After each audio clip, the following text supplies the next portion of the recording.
محترم، اس آیہ مبارکہ کے ذیل میں ہم نے جس سلسلہ گفتگو السمیع العلیم من الشیطان اللعین الرجیم بسم اللہ الرحمن الرحیم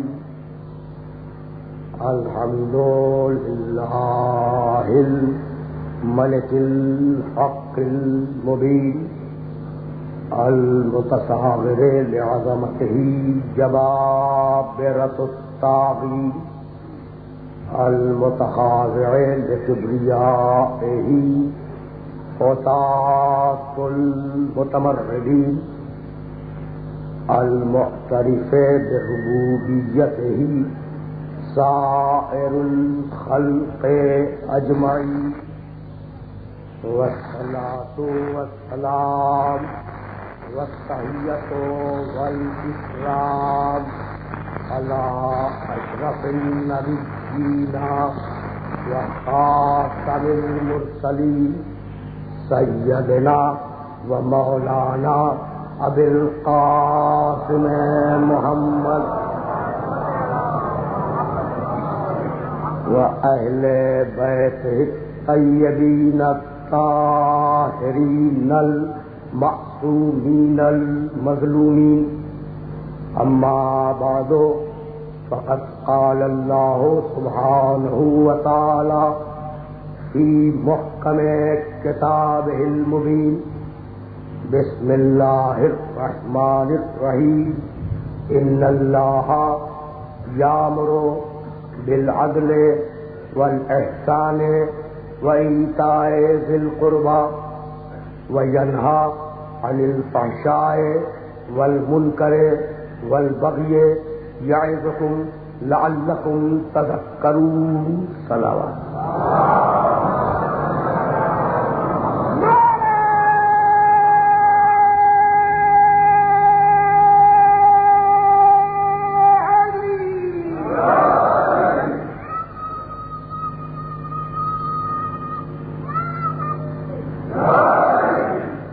محترم، اس آیہ مبارکہ کے ذیل میں ہم نے جس سلسلہ گفتگو کا آغاز کیا تھا اور جس موضوع کو چھیڑا تھا وہ موضوع آج اختتام پذیر ہو رہا ہے.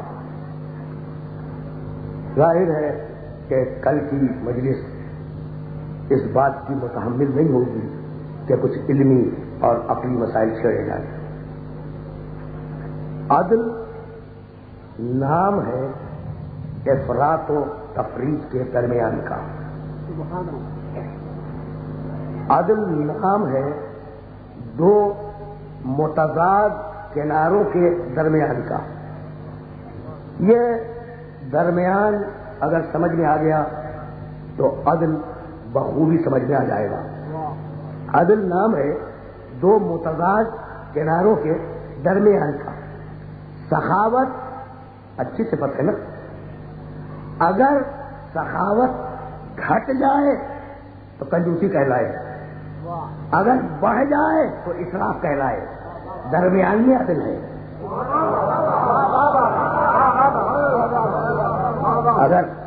اگر سخاوت بڑھ جائے اسراف ہے, گھٹ جائے کنجوسی ہے. درمیان میں عدل ہے. شجاعت بہادری اگر گھٹ جائے بزدلی بن جائے, اگر بڑھ جائے دہشت گردی بن جائے, جو آج کل بڑی طاقتیں کر رہی ہیں.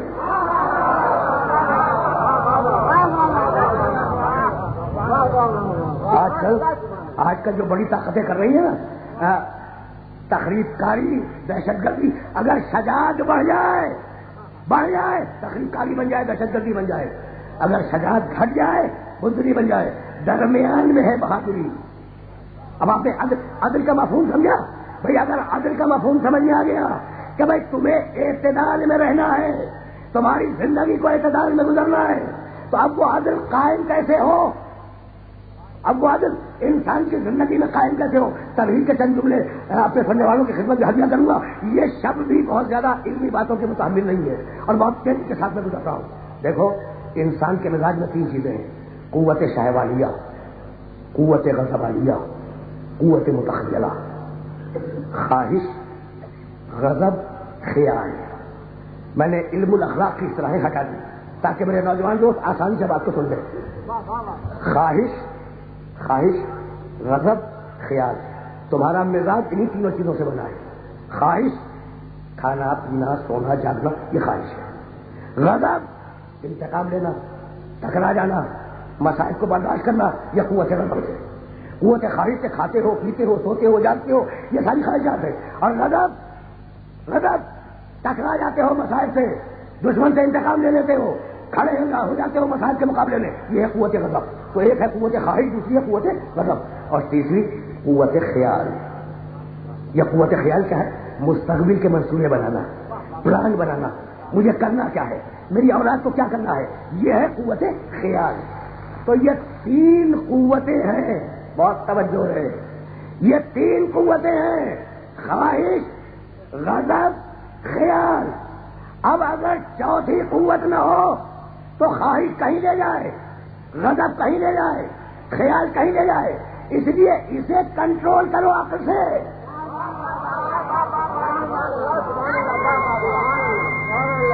اسے عقل سے کنٹرول کرو.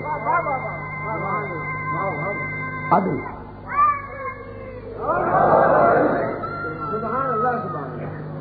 خواہش تمہیں افراط و تفریط کی طرف لے جائے گی. تو خواہش جب غلط کام کرتی ہے نا، تین طاقتیں ہیں، نہیں میں لفظ بدل رہا ہوں، تین عنصر ہیں انسان کے مزاج کے. پہلا عنصر خواہش.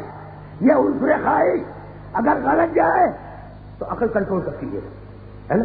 خواہش غضب اگر غلط مرحلے کی طرف انسان کو لے جائے تو عقل کا عنصر اسے کنٹرول کرتا ہے. اگر خیال انسان کا غلط طرف چلا جائے تو عقل کا عنصر اسے کنٹرول کرتا ہے. تو تینوں جب غلطی کرتے ہیں، یہ تینوں عنصر خواہش، بھائی بہت توجہ بدل رہے، عنصر غضب، عنصر خیال، جب یہ تینوں عنصر غلطی کرتے ہیں تو چوتھا عنصر عقل کا انہیں ٹوکتا ہے. اس کا نام ہے ضمیر کی آواز. اس چوتھے عنصر کا نام ہے ضمیر کی آواز. وہ خواہش کو بھی ٹوکتا ہے، غضب کو بھی ٹوکتا ہے، خیال کو بھی ٹوکتا ہے.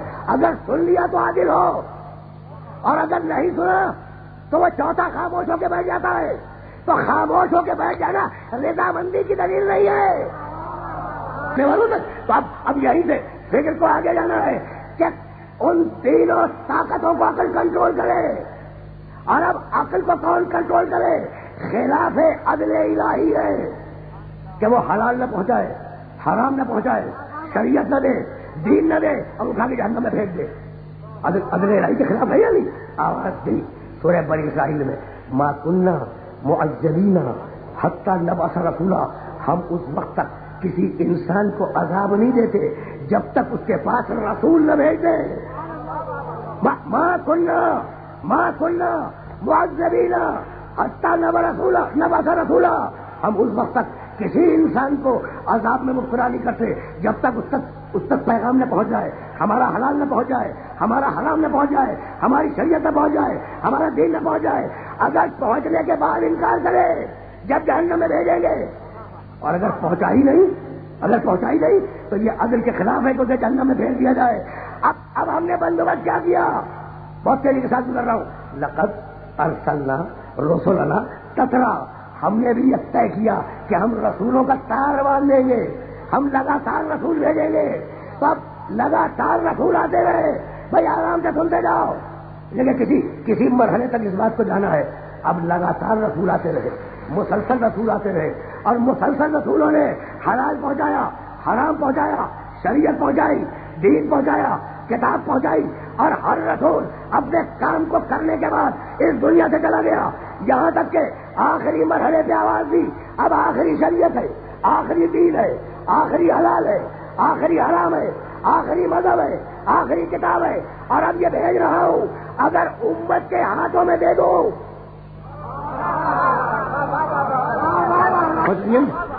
باتیں پہنچ رہی نا میرے بہت سننے والوں تک. اگر ان ساری چیزوں کو امت کے ہاتھوں میں دے دوں تو مسئلہ ہے کہ امت کا مزاج یہ ہے کہ دین بگاڑے، شریعت بگاڑے، حلال بگاڑے، حرام بگاڑے تو اب امت کے خطا کار ہاتھوں میں کیسے دیا جائے؟ دیکھیں مجھے توحید سے رسالت تک سفر کرنا پڑا، رسالت سے میں ختم نبوت تک آیا، اور اب ختم نبوت سے امامت کی طرف جا رہا ہوں۔ ایک مرتبہ آواز دی وجعلناہم، سنتے جاؤ، ائمۃ یہدون بامرنا واوحینا الیہم فعل الخیرات واقام الصلاۃ وایتاء الزکاۃ وکانوا لنا عابدین۔ جعلناہم ائمۃ، ہم نے انہیں امام بنایا ہے، یہدون بامرنا، وہ ہمارے حکم سے ہدایت کرتے ہیں۔ امام وہ ہے جو حکم الہی سے ہدایت کرے، اجماع اور شورا سے ہدایت نہ کرے۔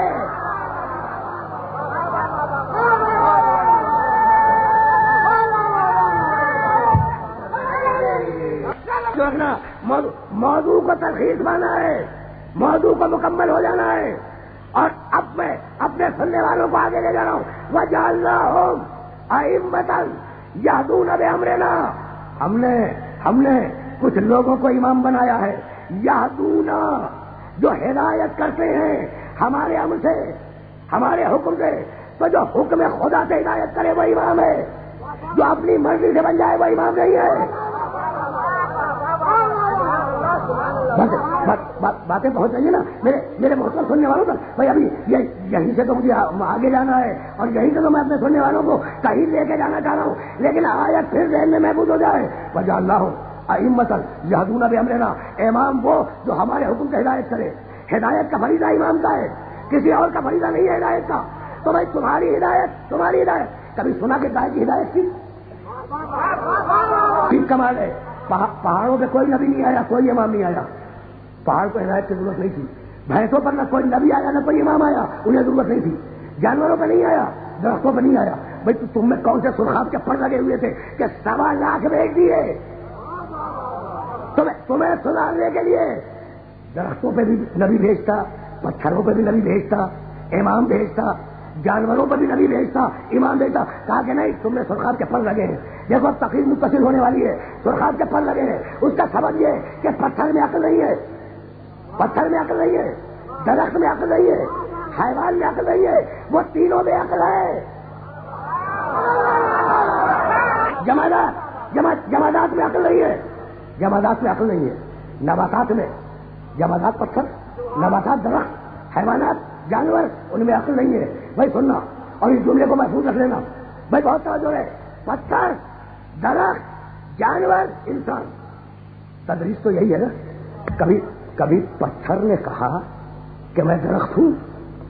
نہیں کہا، نہیں کہا۔ کبھی پتھر نے یہ نہیں کہا، کبھی پتھر نے یہ نہیں کہا کہ میں درخت ہوں، اور کبھی درخت نے یہ نہیں کہا کہ میں جانور ہوں، اور کبھی جانور نے یہ نہیں کہا کہ میں آدمی ہوں۔ یہ انسان ہے جو اپنی حد سے آگے بڑھتا ہے۔ فرعون چاہتا ہے کہ اسے خدا سمجھا جائے، مسیلمہ کذاب چاہتا ہے کہ اسے نبی سمجھا جائے، اور گورے تک کا پیش نما چاہتا ہے اسے امام مان لیا جائے۔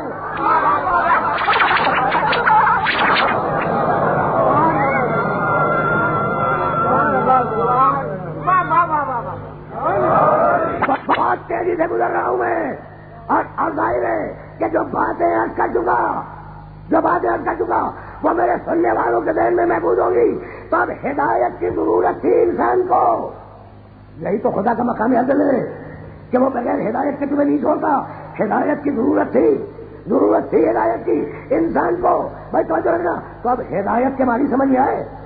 نفس کے بھڑکے ہوئے گھوڑے کو لگام دے دینا ہدایت ہے۔ نفس کے بھڑکے ہوئے گھوڑے کو لگام دے دینا ہدایت ہے۔ تو اب ہدایت کے لیے انبیاء ہے، ہدایت کے لیے رسول آئے، ہدایت کے لیے صاحبان اعظم آئے، ہدایت کے لیے خاتم النبیین آیا۔ تو پروردگار کیا خاتم النبیین کے بعد اب انسان پیدا نہیں ہوں گے؟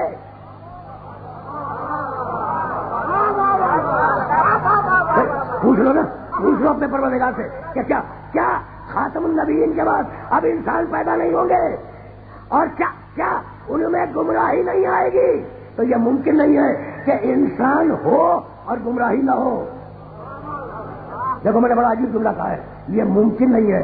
اب پہلی رات کی تقریر سے اس تقریر کو متصل کر رہا ہوں، یہ ممکن نہیں ہے کہ انسان ہو اور گمراہی نہ ہو۔ وہ یہ کہہ کے نکلا تھا کہ پروردگار فبعزتک لأغوینہم اجمعین الا عبادک منہم المخلصین. پروردگار آدم کی پوری نسل کو بہکاؤں گا. پہلی تقریر سے متصل ہو گئی نہیں یہ تقریر. پروردگار آدم کی پوری نسل کو بہکاؤں گا. جو تیرے خالص بندے ہیں، تیرے مخلص بندے ہیں، انہیں چھوڑ کر آدم کی ساری نسل کو بہکاؤں گا. تو ابلیس بھی سمجھ رہا ہے کہ میں انہیں گمراہ نہیں کر سکتا. جملہ سنو. ابلیس بھی سمجھ رہا ہے کہ یہ کچھ خاص بندے ہیں جنہیں میں گمراہ نہیں کر سکتا. تو ابلیس تک ان کی فضیلت پہنچ گئی اور آج تک آپ پر یہ فضیلت واضح نہیں ہوئی. سنے جاؤ بھائی. ابلیس تک فضیلت پہنچ گئی. اور کمال یہ بھائی توجہ رکھنا، کمال یہ کہ تم تک یہ فضیلت نہیں پہنچی. تو کہنے لگا بھائی سننا، ابلیس کے جملوں کو یوں ہی نہیں رکھ دیا قرآن میں. بتاؤں بھائی سننا. اچھا ہدایت آئی. اب ایک جملہ سنتے جاؤ. ہدایت آئی نا. اچھا تو کیا اللہ نے مجبور کیا کہ تمہیں قبول کرو؟ نہیں. مختار ہو نا، چاہو لو چاہو ٹھکرا دو. بسم اللہ الرحمن الرحیم. هل اتى على الانسان حين من الدهر لم يكن شيئا مذكورا انا خلقنا الانسان من نطفة امثال نبتليه فجعلناه سميعا بصيرا انا هديناه السبيل اما شاكرا واما كفورا. ہم نے اپنے راستے کی ہدایت کر دی، ہم نے اپنا راستہ دکھلا دیا. چاہو مانو چاہو مت مانو. تو مختار کیا ہے نا. لیکن عجیب بات ہے، مختار کیا ہے نا، تم اختیار رکھتے ہو نا. عجیب بات ہے کہ مسلمانوں کا عقیدہ ہے انسان مختار نہیں ہے، انسان مجبور ہے. بھائی توجہ رکھنا. انہیں کہ کچھ کہنا چاہ رہا ہوں اس مرحلے پر. تو مسلمانوں میں ایک گروہ کا عقیدہ یہ کہ انسان مختار ہے، دوسرے گروہ کا عقیدہ یہ کہ انسان مجبور ہے. جو کرواتا ہے اللہ کرواتا ہے. سنا ہے نا؟ اچھا یہ جملہ نہیں سنا؟ جو کرواتا ہے اللہ کرواتا ہے. اچھا پتا بھی نہیں ہلتا اللہ کے حکم کے بغیر، ہے نا؟ سنا جاتا ہے نا، دونوں جملے سنے جاتے ہیں. جو کرواتا ہے اللہ کرواتا ہے اور پتا بھی نہیں ہلتا اللہ کے حکم کے بغیر. ظاہر ہے اللہ کے حکم کے بغیر پتا تو ہل بھی نہیں سکتا. لیکن پتے میں نہ عقل ہے، نہ حیات ہے، نہ ارادہ ہے. پتا تو حکم الہی کے بغیر ہل بھی نہیں سکتا. لیکن آپ تو ہل سکتے ہیں نا. کہنے لگے کہ نہیں، جو کرواتا ہے اللہ کرواتا ہے. تو یہ عقیدہ مسلمانوں میں کہاں سے آ گیا؟ میں پھر واپس جاؤں گا ہدایت کی طرف. لیکن عقیدہ جب اختیار تو سمجھتے جاؤ یہ عقیدہ مسلمانوں میں آیا کہاں سے کہ جو کرواتا ہے اللہ کرواتا ہے. اب بتاؤں حکمرانوں کے بادشاہوں کے دسترخوان پر جو ملا پڑ رہے تھے،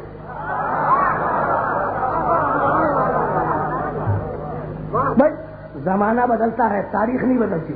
وہ کل کا دربار ہو یا آج کا دربار ہو، زمانہ بدلتا ہے، تاریخ نہیں بدلا کرتے. تو وہ اس عہد کی بات کر رہا ہوں میں. سننا کہ وہ جو علماء بیٹھے ہوئے تھے دربار میں، بادشاہ کے دربار میں، بادشاہ نے ظلم کیا. اب علماء کو روٹی حلال کرنی ہے نا. کہنے لگے اس کی تفصیل کیا ہے؟ جو کرواتا ہے اللہ کرواتا ہے. دیکھا آپ نے جبر کا عقیدہ کہاں سے ہے؟ آپ نے دیکھا کیا جبر کا عقیدہ کہاں سے ہے؟ بادشاہ نے کسی کو قتل کروا دیا، عوام میں حیران پیدا ہوا کیسے قتل کروا دیا؟ کابل جو کرواتا ہے اللہ کرواتا ہے.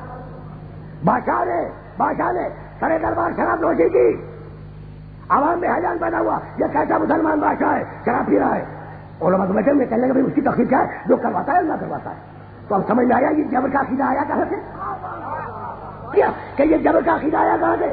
بھائی علماء نے اپنے بادشاہوں کے اعمال کے جواز کے لیے یہ کہا کہ انسان مجبور ہے، جو کرواتا ہے اللہ کرواتا ہے.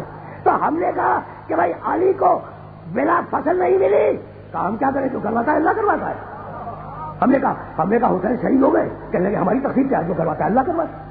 ہم نے کہا سیدانیوں کو بے ردا دیار میں دیار پھرا دیا، کہنے لگے ہم کیا کریں؟ جو کرواتا ہے اللہ کرواتا ہے. تو فارمولہ ہے نا تمہارے پاس، جو کرواتا ہے اللہ کرواتا ہے. تو اب اپنی بات سے پھرنا نہیں. ہم اگر دشمنان اہل بیت پر لعنت بھیجے تو انکار نہ کرنا. جو کرواتا ہے بھائی توجہ رکھنا، اللہ کرواتا ہے. تو ہمارا عقیدہ ہم مختار ہیں دین کو قبول کرنے میں، دین کو رد کرنے میں. دوسروں کا عقیدہ ہم مجبور ہیں. جسے چاہے اللہ گمراہ کر دے، نعوذ باللہ، جسے چاہے اللہ ہدایت دے دے. تو ایک عقیدہ ہے اختیار کا، ایک عقیدہ ہے اختیار کا، چاہو لو چاہے مت لو. دوسرا عقیدہ کہ نہیں، بائی فورس کسی کو گمراہ کرتا ہے، بائی فورس کسی کو ہدایت دے دیتا ہے. اب سننا ہی اس کیا بات چل کے رب فبما اغویتنی، پروردگار تو نے مجھے گمراہ کیا تو اب میں آدم کی ذریت کو گمراہ کروں گا. ابلیس کیا کہہ رہا ہے؟ کیا کہہ رہا ہے؟ رب فبما اغویتنی، پروردگار تو نے مجھے گمراہ کیا، اب میں آدم کی اولاد کو گمراہ کروں گا. تو نے مجھے گمراہ کیا، یہ ابلیس نے کہا. اور اب آدم نے کہا ربنا، دونوں جملے قرآن میں، ربنا ظلمنا انفسنا، پروردگار مجھ سے خطا ہو گئی. ابلیس نے کہا تو نے گمراہ کیا، آدم نے کہا مجھ سے خطا ہوئی. جو جبر کو مانے وہ ابلیس کا پیرو ہے، جو اختیار کو مانے وہ آدم کا پیرو ہے.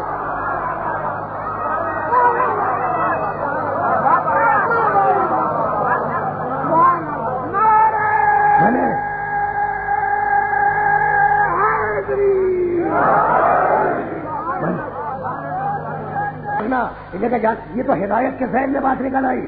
جانا تو مجھے آگے ہے. تو کچھ نے مانا کہ انسان مجبور ہے، کچھ نے مانا کہ انسان مختار ہے. اچھا اگر مختار ہے تو تب کیا تم مکمل مختار ہو؟ مختار مطلق ہو؟ ایک گردن ہلی کہ ہاں بھائی نہیں، تم اپنی پیدائش کے وقت خود معین نہیں کر سکتے. پورے مختار تو بہرحال نہیں ہو. اپنی موت کا وقت معین نہیں کر سکتے، اسی لیے خودکشی کو حرام رکھا. تو کم سے کم دو باتیں ایسی ہیں، نہ آنے کو معین کر سکتے ہو نہ جانے کو معین کر سکتے ہو. تو دونوں سروں پہ ہو مجبور، درمیان میں ہو مختار. ہو گئی نا بات طے ہو گئی نا. دونوں سروں پہ مجبور ہو، درمیان میں مختار ہو. بھائی بات مان جاؤ، مکمل مختار نہیں ہو، آنے میں مجبور، جانے میں مجبور، درمیان میں مختار. مان لیا میں نے. تو آدھے مجبور ہو آدھے مختار ہو. یہی ہے نا. وہ واقعہ بھول گئے؟ علی یہودی کے باغ کی مٹی کھود رہے گزرتے ہوئے ایک بڑے فلسفی نے پوچھا کہ یا علی انسان مجبور ہے یا مختار؟ کچھ کہنا چاہ رہا ہوں، ہزاروں نے یہ واقعہ سنا ہوگا، لیکن اب میری زبان سے سنتے جاؤ. یا علی انسان مجبور ہے یا مختار؟ کھودتے جا رہے ہیں مٹی، کہنے لگے اتريد الاقصاء ام الاجمال، تفصیلاً بیان کروں یا تھوڑا سا بیان کروں؟ دیکھو مٹی کھودتے جا رہے ہیں. یہ ہے مقام ہدایت، یہ ہے مقام ہدایت جہاں سننے والوں کو لانا چاہ رہا تھا. اتريد الاقصاء ام الاجمال، تفصیل چاہتا ہے انسان مجبور ہے یا مختار؟ تفصیل چاہتا ہے. اگر تفصیل چاہتا ہے تفصیل بیان کروں، اگر اختصار چاہتا ہے اختصار بیان کروں. کہا کہ نہیں یاری تم مجبور ہو، میں بھی کہیں جا رہا ہوں، بس اختصار سے بتا دو کہ انسان مجبور ہے یا مختار ہے. کہنے لگے اگر آپ نے ایک ٹانگ اٹھا تو اسے ٹانگ اٹھا دیا. کہا دوسری اٹھا، آپ علی یہ ممکن نہیں ہے. کہا اتنا مختار ہے اتنا مجبور ہے.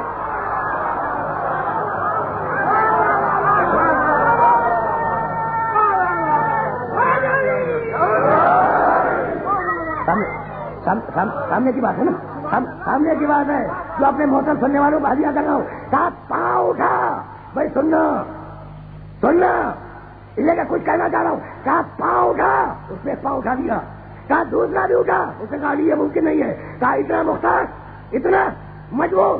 اب مجھے سنو گے، جو دونوں پاؤں نہ اٹھا سکے اس کا نام ہے مجبور، جو ایک اٹھا لے اس کا نام ہے انسان، اور جو خیبر میں دونوں اٹھا لے اس کا نام ہے علی.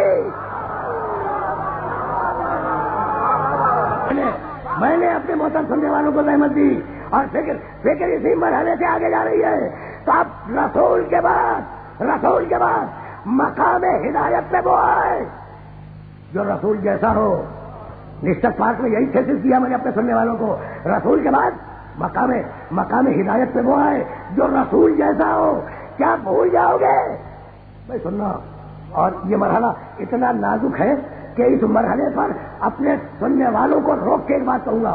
کل کی تقریر ذہن میں ہے، صدق زبان کی سچائی، عدل کردار کی سچائی، ہے نا بھائی. بہت توجہ رہے لیکن مجھے کچھ کہنا ہے اپنے محترم سننے والوں کی خدمت میں. صدق زبان کی سچائی، عدل کردار کی سچائی. کردار کی سچائی کی مثال میں نے کل دی.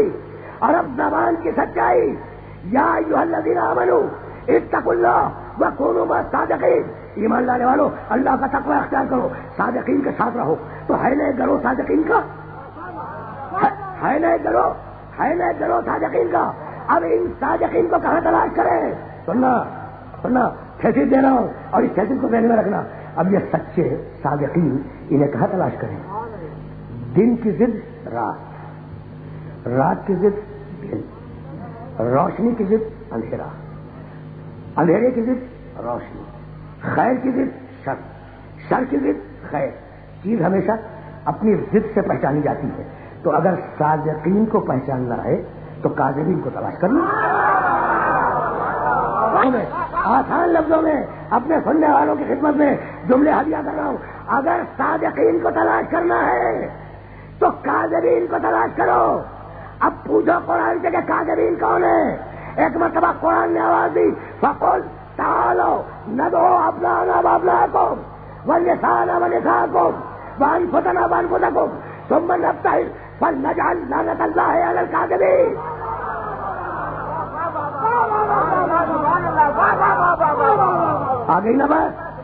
آ گئی نا بات اس مرحلے پر جس مرحلے پر آج بات کو لانا تھا۔ قال یہ مان نہیں رہے، یہ نجران کے عیسائی یہ تیری بات کو مانتے نہیں ہیں۔ بھائی عجیب بات ہے، سننا اور یہ بات ہدیہ کر رہا ہوں اپنے سننے والوں کو۔ عیسائیوں نے کیا کہا عیسائیوں نے کہ ہم عیسیٰ کو خدا کا بیٹا مانتے ہیں۔ تم کیا مانتے ہو؟ کہا عیسیٰ خدا کے رسول، کہا کہ نہیں بیٹے۔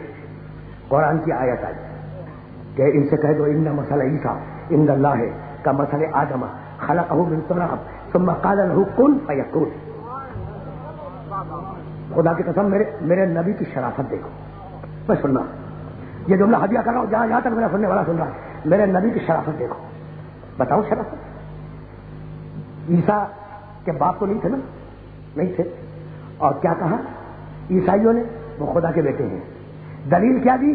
تو ان کے باپ نہیں ہے۔ اگر میرا نبی مسکرا کے فقط اتنا کہہ دیتا کہ جس کا باپ نہ ہو کیا وہ خدا کا بیٹا ہوا کرتا ہے، تو خدا کی قسم ساری عیسائیت ختم ہو جاتی۔ اتنا لطیف طنز ہوتا کہ پھر اس کے بعد عیسائیت اسٹینڈ نہیں کر سکتی تھی۔ لیکن میرا نبی تبلیغ میں طنز کو بھی برداشت نہیں کرتا۔ تو جو نبی تبلیغ میں طنز کو برداشت نہ کرے وہ کوڑے مارنے کو کیسے برداشت کر لے گا؟ اور سچ رہی ہے نا بات ہے میرے محترم سننے والوں تک؟ نہیں، میرے نبی نے یہ نہیں کہا۔ میرا نبی چپ ہوا، آیت بولی عیسیٰ کی مثال اللہ کے نزدیک آدم کی مثال ہے۔ آدم کو مٹی سے خلق کیا، کہا ہو جا، وہ ہو گیا۔ تو عیسیٰ کا تو فقط باپ نہیں تھا، آدم کے تو نہ ماں تھی نہ باپ تھا۔ تو مانو آدم کو خدا کا بیٹا مانو، ہے نا؟ کتنی مضبوط دلیل دی قرآن نے۔ لیکن عیسائیوں نے قرآن کو تسلیم نہیں کیا۔ اب ایک مرتبہ آواز آئی کہ یہ قرآن کو نہیں مانتے نا، تو اب ان سے بحث نہیں ہوگی، اب ان سے جدال نہیں ہوگا، اب ان سے مناظرہ نہیں ہوگا۔ فقل تعالوا ندعو ابناءنا وابناءکم، سن کے جانا، لیکن کوئی اینگل دینا چاہ رہا ہوں اپنے سننے والوں کو۔ فقل تعالوا ندعو ابناءنا وابناءکم ونساءنا ونساءکم وانفسنا وانفسکم، کہہ دو محمد، کہہ دو کہ تم اپنے بیٹے لاؤ، ہم اپنے بیٹے لائیں گے، تم اپنی عورتیں لاؤ، ہم اپنی عورتیں لائیں گے، تم اپنے نفس لاؤ، ہم اپنے نفس لائیں گے۔ آیت ذہن میں محفوظ ہو گئی؟ تم اپنے بیٹے لاؤ۔ اب دعا ہوگی نا، دعا، تم اپنے بیٹے لاؤ، ہم اپنے بیٹے لائیں گے، تم اپنی عورتیں لاؤ، ہم اپنی عورتیں لائیں گے، تم اپنے نفس لاؤ، ہم اپنے نفس لائیں گے۔ ثم نبتہل، اور اب جھگڑا نہیں ہوگا، اب بحث نہیں ہوگی، اب ابتحال ہوگا۔ ابتحال کے معنی خدا کی بارگاہ میں بددعا کرنا۔ ثم نبتہل فنجعل لعنت اللہ علی الکاذبین، ہم مباہلہ کریں گے اور ہم یہ دعا مانگیں گے کہ پروردگار اپنی لعنت جھوٹوں پہ قرار دے۔ اب جو بھی مباہلے کے عیسائیوں کے مقابلے میں جائے وہ صادق ہوگا یا نہیں؟ نہیں، سنو بھائی، سنو اور ذہن میں بات کو رکھو۔ اب وہ ہے کاذبین، اب ادھر سے جو جائے وہ صادقین میں ہوگا نہیں۔ بھائی سننا کہ میں کہنا کیا چاہ رہا ہوں۔ اب میرا نبی نکلا، اور مباہلے کے میدان کے لیے جا رہا ہے. بہت توجہ رہے. مجھے اس مرحلے پر اپنے سننے والوں کی خدمت میں کوئی جملہ ہدیہ کرنا ہے. ذہن میں ہے جملہ؟ ثم نبتہل فنجعل لعنت اللہ علی الکاذبین. اللہ کی لعنت ہے جھوٹوں پر. یہی کہنا ہے نا. تلواریں ٹکرائیں گی مباہلے کے میدان میں؟ نہیں. یہ مباہلے کا میدان تلوار کا میدان ہی نہیں ہے. یہ تو لعنت کا میدان ہے. یہ تو لعنت کا میدان ہے. اور اس میدان میں جا کون رہا ہے؟ جا کون رہا ہے؟ آگے محمد. حسن کا ہاتھ محمد کے ہاتھ میں, حسین میرے نبی کی گود میں. یوں جا رہے ہیں. توجہ رکھنا. ان کے پیچھے سیدہ, سیدہ کے پیچھے علی. یاد ہے آیت؟ ابنا انا پہلے تھا, حسنین کو آگے رکھا. نساءنا اس کے بعد تھا, سیدہ کو اس کے بعد رکھا. انفسنا اس کے بعد تھا, علی کو اس کے بعد رکھا. جو محمد اپنی مرضی سے آیت کی ترتیب میں تبدیلی نہ کرے وہ دین کو امت کی مرضی پہ چھوڑ کے چلا جائے گا.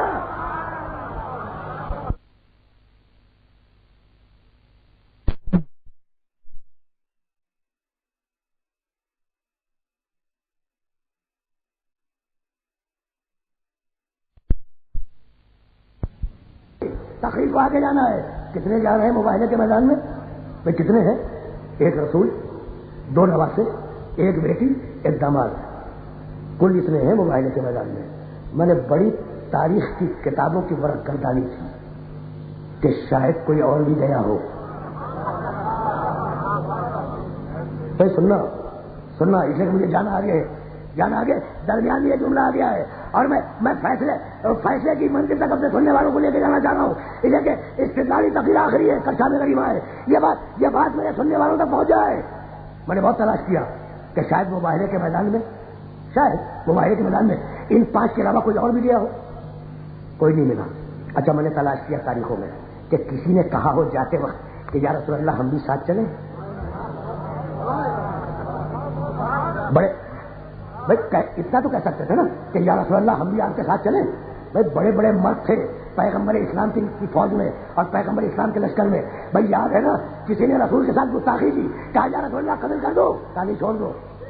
کسی نے زیادہ مال غنیمت مان لیا, کہا یا رسول اللہ اسے کوڑے لگاؤ, کہا نہیں چھوڑ دو.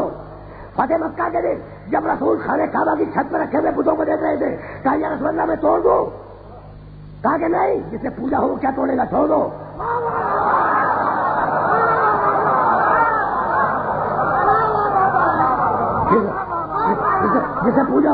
جس سے پوجا ہو وہ کیا توڑے گا, چھوڑ دو.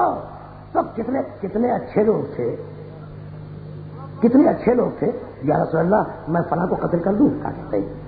یا رسول اللہ فلاں کو کوڑے لگا دوں, کہا کہ نہیں. یا رسول اللہ کو بت توڑ دوں, کہا کہ نہیں چھوڑ دو, کوئی اور کر لے گا. اب کوئی تو کہتا, کوئی کہ یا رسول اللہ میں بھی ساتھ چلوں. بھائی کوئی تو کہتا مباہلے کے میدان میں کہ یا رسول اللہ میں بھی ساتھ چلوں. خدا کی قسم کسی کا قول نہیں ملتا. جان رہے تھے کہ یہ احد کی لڑائی نہیں ہے, سمجھو رکھنا, جان رہے تھے کہ یہ احد کی لڑائی نہیں ہے کہ ہم جان بچا لیں گے اوپر جا کر. یہ ہے مباہلے کا میدان. اگر لعنت پیچھے لگ گئی تو قیامت تک لعنت سے پیچھے نہیں چھوٹے گا.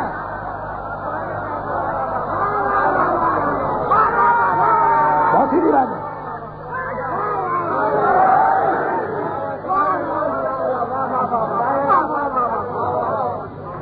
میں نے بہت زحمت دی, میں نے اپنے سننے والوں کو بہت زحمت دی. اور ظاہر ہے کہ شب عاشور کی تقریر بہت طویل نہیں ہوگی, لیکن سنتے تو جاؤ. اب کاروان صداقت چلا, صادقین کا قافلہ جا رہا ہے نا. اچھا ایشو کیا ہے, ایجنڈا کیا ہے؟ عیسیٰ خدا کے بیٹے, یہی ہے نا ایجنڈا. یہ نہیں ہے. اور آج اس ایجنڈے کو قیامت تک کے لیے ذہن میں رکھ لینا جو بتلا رہا ہوں. یہ مباہلے کا ایجنڈا بتلاؤں. عیسائیوں نے رسول سے کوئی تلوار کی جنگ نہیں لڑی. بڑے مغرور تھے عیسائی بڑے مغرور تھے, اپنے آپ کو روحانی سمجھتے تھے اور اسلام کے ماننے والوں کو مادی سمجھتے تھے. یہ دنیا دار لوگ ہیں, ہمیں روحانی.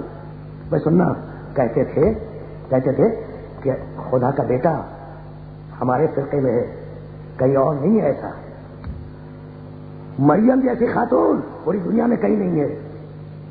اور جبریل ہمارے خدا کے بیٹے پہ آیا تھا, کسی اور کے پاس نہیں آیا. تو ناز تھا عیسائیوں کو 3 شخصیتوں پر. مریم ہمارے یہاں ہے, خدا کا بیٹا عیسیٰ ہمارے یہاں ہے, روح القدس باپ بیٹا روح القدس, روح القدس جبریل ہمارے عیسیٰ پہ آیا, کسی اور پہ نہیں آیا. اور ثبوت کیا ہے کہ ہم دعا مانگیں گے کامیاب ہو جائے گی. بڑی توجہ رہے. تو اب یہ جو ٹکراؤ ہے یہ تلوار کا ٹکراؤ نہیں ہے, یہ شخصیتوں کا ٹکراؤ ہے. عیسائی جو میدان میں آ رہا ہے وہ مریم کو لے کے آ رہا ہے, عیسیٰ کو لے کے آ رہا ہے, جبریل کو لے کے آ رہا ہے. تو اب محمد اسے لے جائے جو مریم سے بہتر ہو, ورنہ مباحثہ ناکامیاب ہو جائے گا.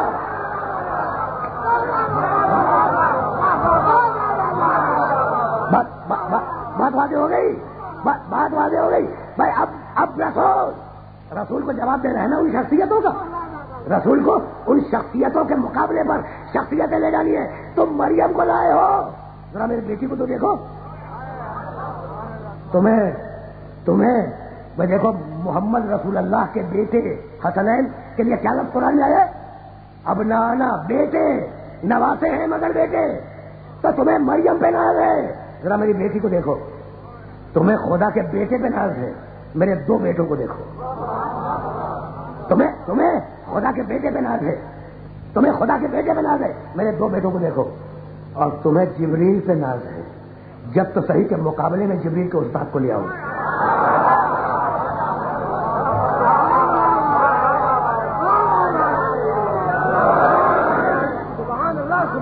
بھائی سننا تو ادھر سے عیسائی لایا ہے جناب مریم کو, حضرت عیسیٰ کو, جبریل کو. ادھر سے محمد لے کے گئے ہیں سیدہ کو, علی کو, حسنین کو. اب میں پوچھنا چاہتا ہوں کہ مباحثہ ہوا نہیں ہوا نا؟ تو پنجتن کے مقابلے پر نہیں, جملہ سنو. پنجتن کے مقابلے پر جب مریم کی عصمت نہ رکی, عیسیٰ کا تقدس نہ رکا, جبریل کی عصمت نہ رکی, تو اب رکے گا کون؟ بھائی لفظ بدل دوں. جب علی کے مقابلے پر خدا کا بیٹا نہ رک سکا تو کئی بیٹی کیسے رک جائے گی؟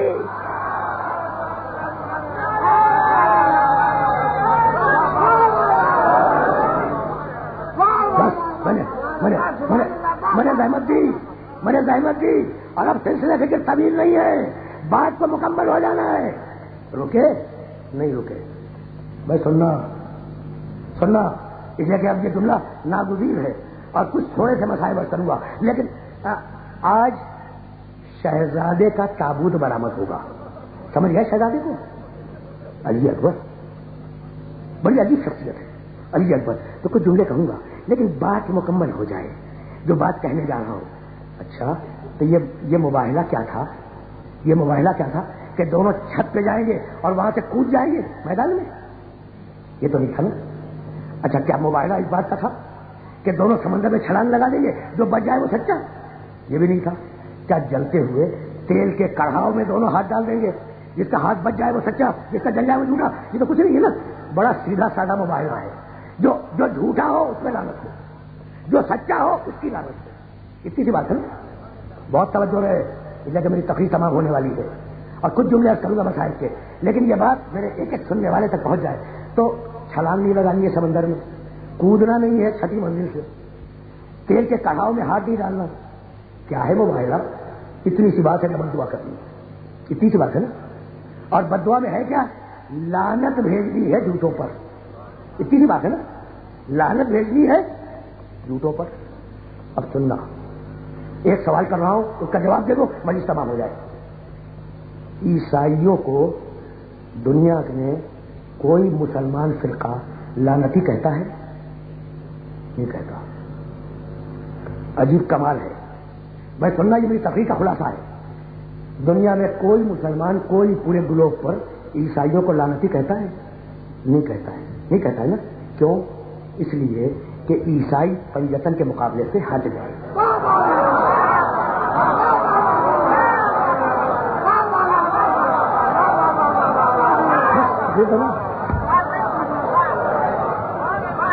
تقریر تمام ہو گئی گفتگو. بھائی بتاؤ, دنیا کا کوئی مسلمان عیسائیوں کو لعنتی کہتا ہے؟ نہیں کہتا. اس لیے کہ عیسائی سمجھدار تھے، پنجتن کے مقابلے سے ہٹ گئے. اگر ضد میں آ کے اڑے رہتے تو لعنتی ہوتے یا نہیں.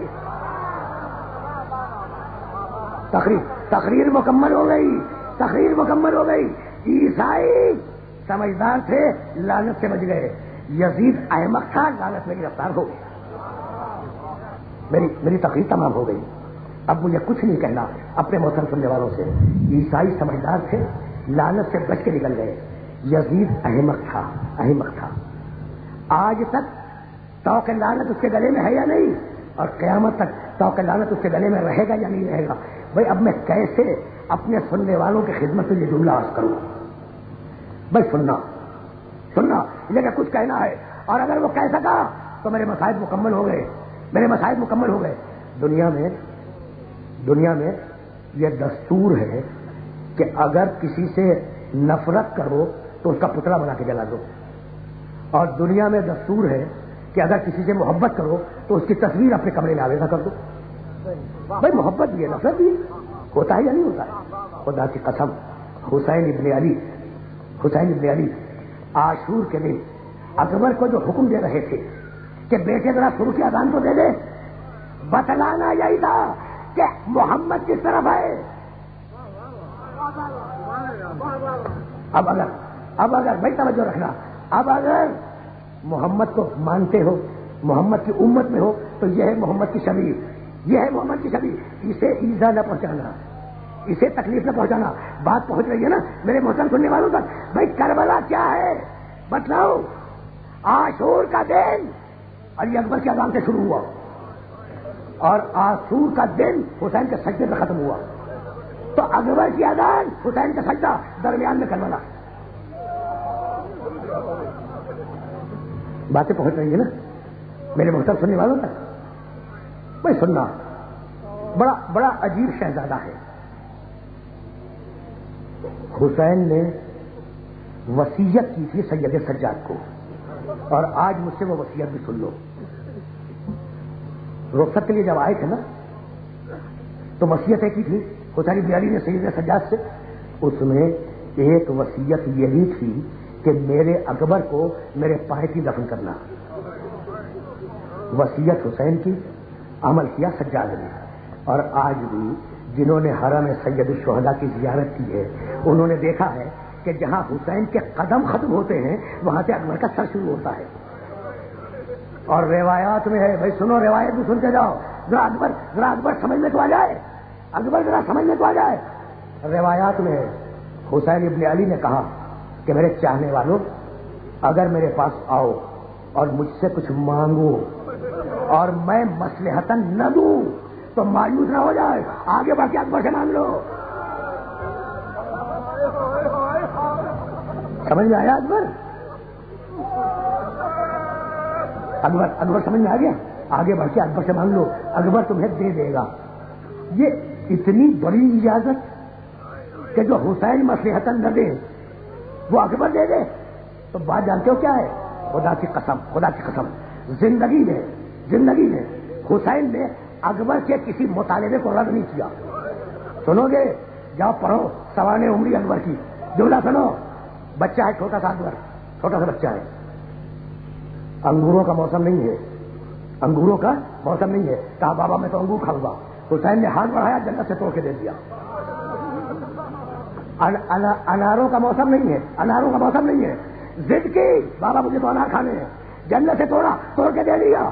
تو حسین نے اکبر کی کوئی بات رد نہیں کی سوائے ایک بات کی کہ جب وہ جنگ لڑ کے آیا ہے تو کہنے لگا بابا میں بہت پیاسا ہوں، ایک گھونٹ پانی مجھے پلا دو. اجرکم اللہ، اجرکم اللہ. اکبر سمجھ میں آ رہا ہے؟ عجیب شہزادہ ہے. جب اکبر پیدا ہوئے، بھائی شہزادے کو سمجھو پھر مسائل سمجھ میں آئیں گے. 5 شعبان کو پیدا ہوئے ایک روایت کے مطابق. جب اکبر پیدا ہوئے صبح کے وقت ولادت ہوئی، تو جو بھی اکبر کی ولادت کی مبارکباد دینے آیا اسے حسین نے کچھ نہ کچھ انعام دیا. بھائی سننا، شام تک لوگ آتے رہے مبارکباد کے لیے، شام تک آتے رہے، اور حسین جو تھا وہ ہدیہ کرتے رہے انہیں. سب سے آخر میں شہزادی زینب آئی. بھائی نے بہن کو دیکھا، بہن نے بھائی کو دیکھا، کہا بہن بہت دیر سے آئی ہو، اب تو میرے پاس اس بچے کی خوشی میں دینے کے لیے کچھ نہیں ہے، جاؤ اب اکبر کو لے جاؤ. جاؤ بہن اب اکبر کو لے جاؤ. سمجھ میں اکبر آ رہا ہے؟ اکبر سمجھ میں آ رہا ہے؟ خدا کی قسم مجھے ایسا لگتا ہے کہ یہ بھی معصوم کا منصوبہ تھا کہ اکبر زینب کی گود میں پرورش پائے. اکبر ہے شبیہ رسول، تو اب اس کی گود میں پرورش پائے جو شبیہ زہرا ہے. باتیں واضح ہو گئی نا؟ اب اکبر سمجھ میں آ گیا. اب اگر اکبر سمجھ میں آ گیا ہے تو ایسا اکبر آیا، کہا بابا مجھے جنگ کی اجازت ہے، بابا مجھے جنگ کی اجازت ہے. بھائی حسین کیا جواب دیں؟ کہیں کہ ہاں، کہیں کہ نہیں؟ سنو خدا کی قسم باتوں کا جواب سنو. ہاتھ جوڑے کہا بابا مجھے جنگ کی اجازت ہے. فنظر حسین کسی پہ بیٹھے ہوئے، فنظر من رأسہ الی قدمہ، حسین نے سر سے پاؤں تک اکبر کو دیکھا. فتنفس الصعداء، اور اس کے بعد ٹھنڈی سانس بھری. اور اب سنو حسین کا جواب. کہنے لگے اکبر کاش تمہارے پاس تم جیسا کوئی بیٹا ہوتا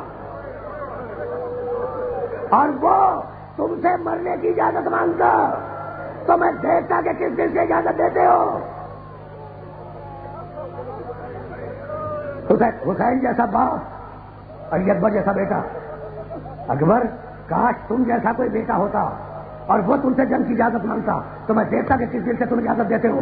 اور یہ کہہ کے سر کو جھکا لیا. اکبر پلٹے، اپنے خیمے میں آئے، ایک صندوق کھولا، فاطمہ زہرا کے ہاتھوں کا بنا ہوا ایک رومال نکالا. دیکھو اجازت کیسے ملی ہے. ایک رومال نکالا اور اپنے دونوں ہاتھوں کو اس رومال سے باندھا.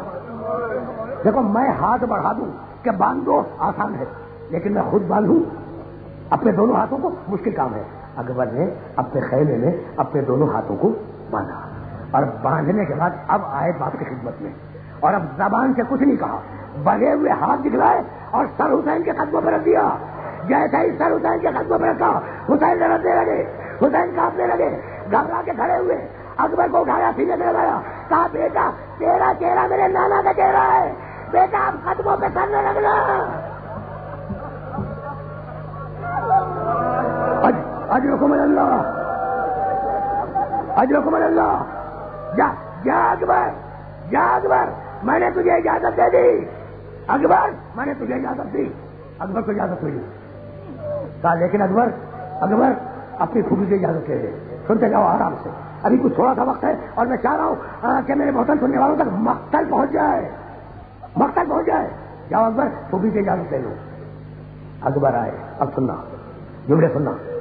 اکبر آئے، شہزادی زینب، شہزادی ام کلثوم، حسن بن علی کی بیوہ، اکبر کی ماں، اصغر کی ماں، کتنی بیویاں ہیں، سب ایک خیمے میں جمع ہو گئے. ایک خیمے میں. ان بیویوں نے، آرام سے سننا آرام سے، ان بیویوں نے اکبر کو کیسے رخصت کیا نہیں ملتا. بہت آرام سے سننا. کل میں استقبال میں صبح کو حسین کی رخصت کی تفصیل بیان کروں گا کہ حسین کیسے رخصت ہوئے انشاءاللہ.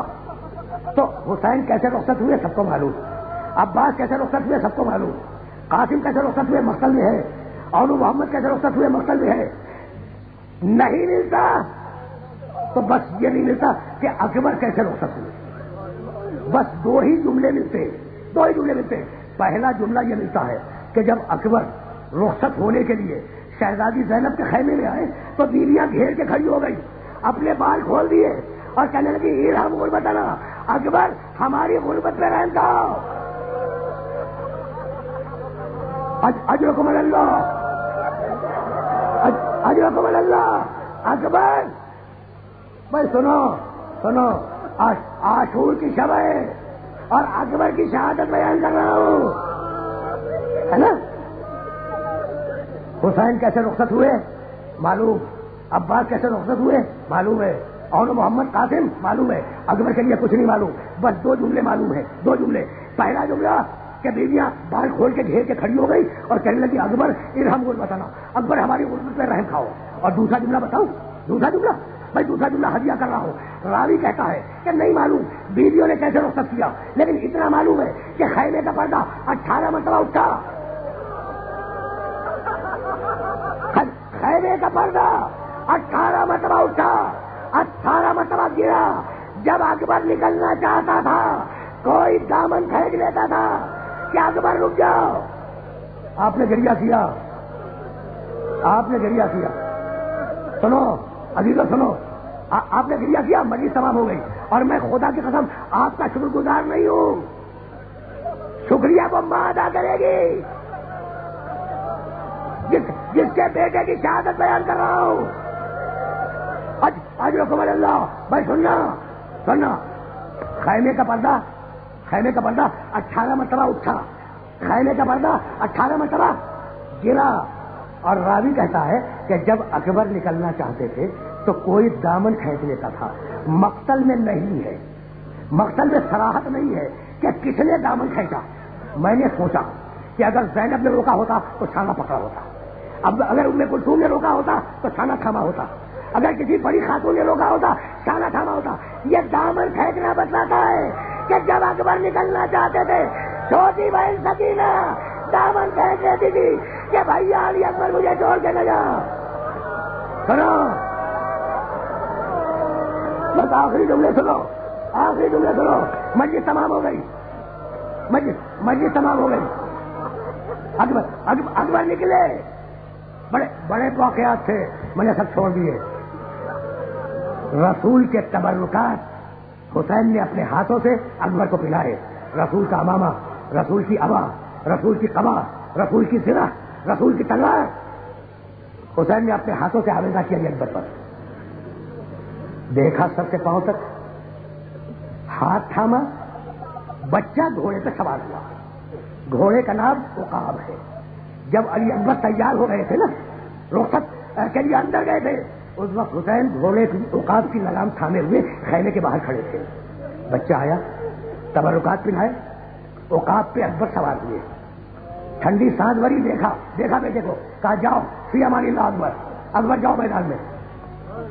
اکبر چلے، حسین پیچھے چلے۔ راوی کہتا ہے کہ جب تک اکبر کا گھوڑا آہستہ آہستہ چلتا ہے، حسین آہستہ آہستہ چلے۔ جب اکبر کے گھوڑے نے دوڑنا شروع کیا، حسین نے کمر تھامی، گھوڑے کے پیچھے دوڑنا شروع کیا۔ بس تقریر آخری مرحلوں میں داخل ہو گئی۔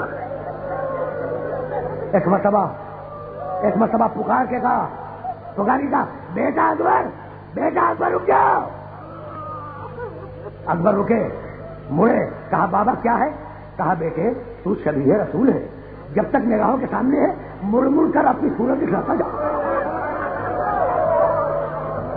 بس آپ نے گریہ کیا، اکبر گئے۔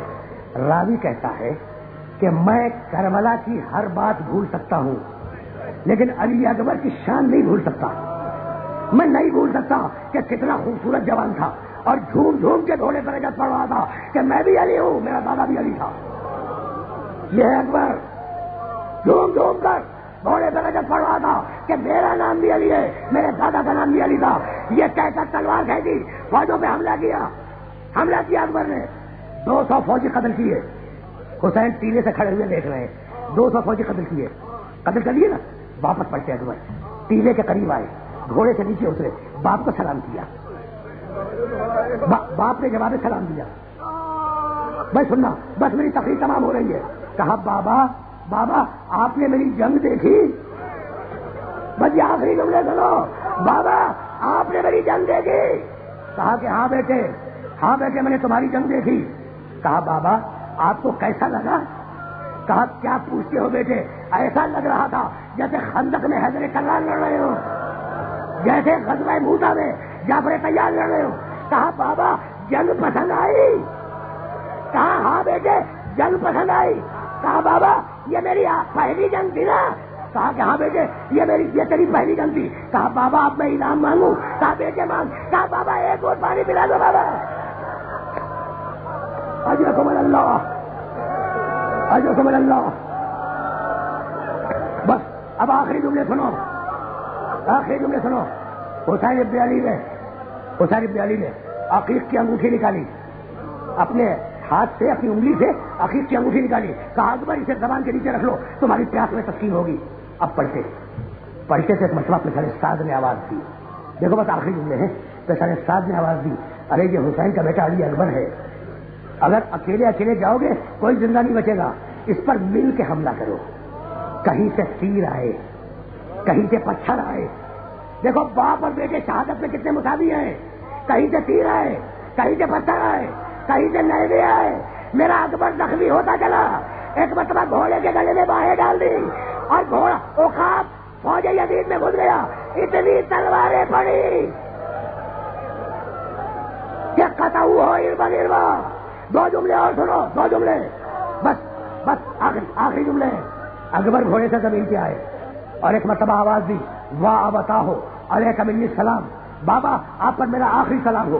اب سنو, یہی اسی منبر سے بیان کر کے گیا ہوں کہ ایک دن حسین بچے تھے, مجمع میں داخل ہوئے, حسین کو ٹھوکر لگی, حسین زمین پہ گرے.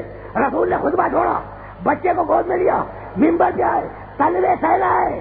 یہ حسین کے بچپنے کا مقدر تھا اور وہ حسین کے بڑھاپے کا مقدر ہے.